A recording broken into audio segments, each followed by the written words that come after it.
So, I have been playing Minecraft nearly 12 hours a day. But I can explain why. You see, this is MCC Island. It's the public server created by Noxcrew, which allows players and the fans of MCC to play similar variations to the games played on the live event, Minecraft Championship, an event developed and hosted by Noxcrew with teams organized by Scott. But MCC itself is not the topic of this video, because it all started weeks ago, when MCC Island was coming to an end for its private beta, with everything being reset. All stats, cosmetics, experience, a full fresh start for everyone when open beta was to release. And I could have just enjoyed the server and played the game for fun like any normal person, yet if there's one thing that will change my motivation towards something, it's a challenge. Because originally I was just going to make a video about MCC Island from a casual perspective, but then there was an opportunity that came from a creator named Owen. Now, if you don't know who Owen is, go watch this video after you're done watching this one, because it explains who he is and how both him and Apo could change the future of Minecraft SMPs. But what was this opportunity? Well, it was a reward. Owen made the statement that the first 3 people in his fan base who reach level 50 in Orange Ocelots gets a Twitter follow. Yes, I'm doing all this for a Twitter follow. But once I heard that was the reward, I made my decision that I will speedrun MCC Island and be the first person to reach level 50. Now first off, if I wanted to gain levels the fastest way possible, I would need to use every advantage I could get, and that would be capitalism. Sometimes you have to pay to win, because Noxcrew is a company after all. They need money to pay for their servers, their employees, the events. And a few ways they make money is through bundles, game passes, and ranks. You see, during the private beta, you could buy a rank or bundle that would 1. Allow you to have a fast pass and gain priority queue, reducing your wait time before joining the server. 2, depending on the rank you bought, you were given more exclusive daily quests that gave you more experience. And 3, as a bonus, if you were part of the private beta, you had access to the server 1 full week before anyone else. You can see where this comes in handy. As well, I bought the Game Pass bundle and the Season Pass. But buying everything that I will use, I hopped onto the server, selected Orange Ocelots, and began speedrunning to level 50. Now, some of you might be asking, Abolish, is there a game that gives you the best amount of experience? Yes, there is. Do you want to guess which one? If you said Sky Battle, then you'd be correct if this was private beta, but it's not. Because Noxcrew decided to change the entire experience and leveling system for open beta, which wouldn't be a problem except when someone decides to do mathematical calculations to figure out what would be the best experience to game ratio to determine what game to play. So essentially all that work in theory would be gone, but who would ever put that much time and effort into doing something like that? Anyways, it's now Battle Box because you gain 80 experience for coming in first and 4 experience for every kill you get, so you can easily get 100 experience per game. Plain and simple. As well, I also tried to avoid certain games, the main one being Hole in the Wall, because games like Hole in the Wall or Sky Battle take way too much effort and time to win for the little amount of experience you get. But even then, winning doesn't give you the best amount of experience. It's now the quest system. Like I said before, your rank gives you more unique quests for you to do that others can't. But Abolish, what happens when you run out of something like your daily quests? Well, Noxcrew thought of this and they added quest scrolls, which are basically daily quests except they don't expire and are consumed once you claim them. And some of you might be asking, where do you get quest scrolls?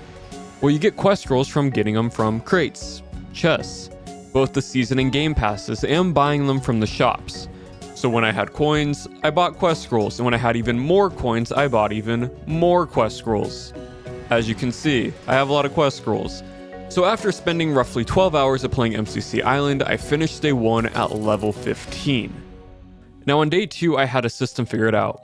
Spawn in, go to Parkour Warrior, complete the daily challenge, then do the daily quests, and then do the quest scrolls for the remaining part of the day. Doing this all the way until I reach level 30. And then I have to prestige. Now we were told about prestiging in the new leveling system during a Q&A with the developers in the MCC Discord. I just didn't realize how expensive it was going to be. Because when you reach level 30, you claim a prestige token and it gives you your prestige quests to complete. In my mind, I think, okay, do these quests, claim them, and then you prestige. Right? No, that's not how this works at all. You do these quests that give you faction shards. These faction shards are what's used to craft the faction emblem. This faction emblem is what is so expensive. Now I get it, it's only a few days into the week prior to open beta going public. Majority of players aren't even at this level yet, but it would have been nice if there was just a heads up on what you would need to craft this emblem. Because look at what is needed to prestige. Legendary cluster, epic power shard, legendary binding gel. All of this stuff costs epic and legendary materials to craft these epic and legendary items so you can craft this emblem. It's all so expensive. So what am I supposed to do now? Just open a ton of chests and crates to get everything? It took me a day and a half to gather all these materials to craft this emblem. At one point, I felt like I was just playing a gacha game, just opening crates and chests over and over, hoping I had everything, which I finally did. But then patch notes 0.8.1 and 0.8.2 were released that added material pouches, which made it quote-unquote easier to earn power shards, binding gel, and other items, as well as it made a bunch of economic changes to the server. And those are all great changes, except they happened after I gathered all the materials. Which, by the way, the only thing that changed in the prestige crafting is the power shard. It was an epic tier and now it's just a rare power shard. That was it. Everything else stayed the same in rarity to craft this emblem. But that can't be helped. I can now craft it. And all I have to do is just wait 20 hours. I'm just kidding. I'm going to use these assembly overdrives that I gained from the season pass and game passes. Remember, I'm doing all this for a Twitter follow. And with the emblem completed, I claimed it and was now level 31. Okay, let me explain this real quick. For many games, when you prestige, you go back to level 1, but you have a prestige icon that tells players that you are prestige 1, level 1. And the threshold goes back down to level 1. MCC Island doesn't do this. Each level costs more as you gain more experience, so is grinding out levels not just mindlessly repeating the same quests and games over and over for tens of hours really what I have to do now? Yeah, pretty much. But I'm gonna make this as short as possible. You see, MCC Island also has reroll tokens, which can be used for both daily quests and quest scrolls. And if there was ever a quest that I did not want to do, I would just reroll that quest. I'm not doing Hole in the Wall. I'm not doing Sky Battle. Again, they take way too much time and effort for the amount of experience that you get from them. What I would try to do is line up as many quests for the same game. So if I had a legendary quest for Battle Box, I would reroll my quests so that most of them would be for Battle Box, or to get the other side, or Parkour Warrior. This allowed me to, one, have the best amount of experience from playing a game, but at the same time completing as many quests as possible. And there was one more secret up my sleeve into gaining so many levels. This is where the Season Pass and Game Passes come in. Because quest scrolls are a limited amount. Once you use them, they're gone, and you can only have 3 at a time. But I noticed there's another new item Noxcrew added to the game. The Quest Refresher. This item allows you to refresh your daily quests even when you complete them. Meaning it will give you a whole new set of daily quests to complete just under that same 24 hours. And you get these refresh tokens from the season passes and the game passes as epic tier rewards. Which means technically combining my rank with all the refresh tokens that I saved up since day 1, I essentially have 7 daily quests that now look like quest scrolls on top of the 3 quest scrolls that I normally use, allowing me to complete 10 quests roughly every hour. So after 5 days, or roughly 50 plus hours of game time, I finally finished getting to level 50. And that was it. I put out my tweet letting Owen know that I did it, and then a few days later he followed me on Twitter. The end. Until it wasn't. Because Owen realized that 90 was the max level, and then he unfollowed me during his subathon. Level 90? Sorry, Abolish.